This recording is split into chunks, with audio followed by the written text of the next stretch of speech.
Hi guys, Alena Shautsova, immigration attorney from New York, is here. Today we're going to discuss the most recent immigration news. We're going to talk about if it's possible for Democrats to go back to Plan A and Plan B for immigration reform.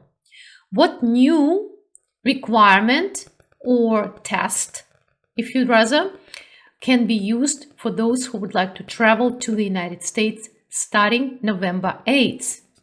We're also going to talk about removal proceedings and notice to appear that you may soon receive. Perhaps it's going to be your situation if certain criteria applies.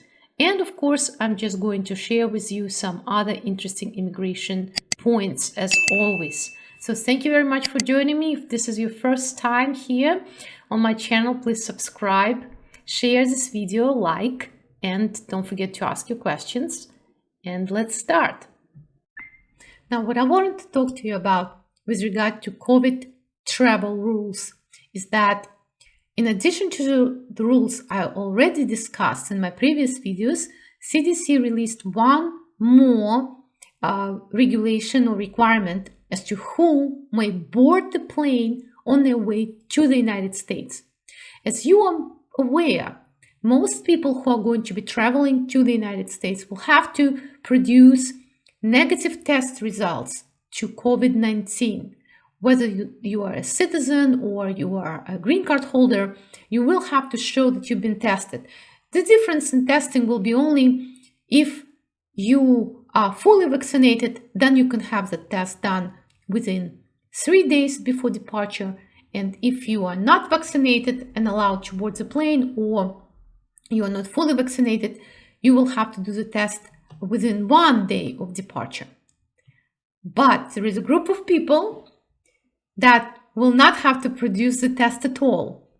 These are the people who had COVID-19 and produce positive test result to COVID-19 within 90 days of the departure, and they produced a letter that they've been cleared to travel by a healthcare professional, meaning that they're recovering from COVID-19. Very interesting rule, and I think it's going to help some people, right? Those who are recovering, thank God. And we're going to see how it's all going to unfold. I have a concern that at the beginning, of course, airlines may run into various misunderstandings with passengers, because the rules are sort of complicated, and my concern especially lies within the requirements to present proof of the vaccine.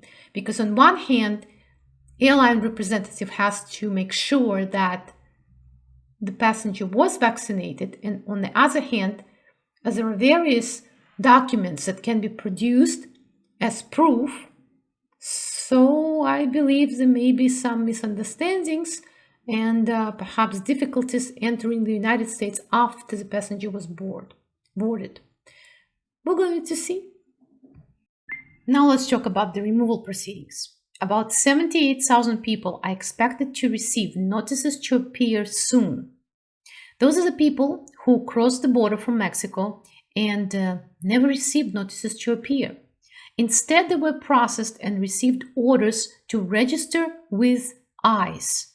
But those were not notices to appear that would start immigration removal proceedings against those people. Perhaps even other groups are going to be checked and issued notices to appear as well. Those are the people who received notices without dates and times, for example. Those are the people whose notices to appear were not previously filed with court. What's going on is that Department of Homeland Security started checking on as to what's happening with people who are entering the United States and are not placed in removal proceedings, or those who are supposed to be placed in removal proceedings and never have been. And they announced that they're going to be basically follow up on that promise that people will be facing immigration judge in court. What you need to remember is that the government starts or serves the notice to appear by regular mail. It means that they're going to use your last address on file to send that notice to you. And you have an obligation to update that address. If you do not do that, if you move from your address and the notice to appear is going to be mailed to your old address, and as a result, you would miss your immigration court hearing and will be ordered removed, you will not be able to argue that your proceedings should be reopened due to lack of notice. Very important. So make sure to update your address with USCIS, DHS, and ICE if you are in this situation. And now we're going to talk about immigration reform and what's happening with that. As you are aware, Democrats decided to go with Plan C, or parole, to be included in reconciliation provisions.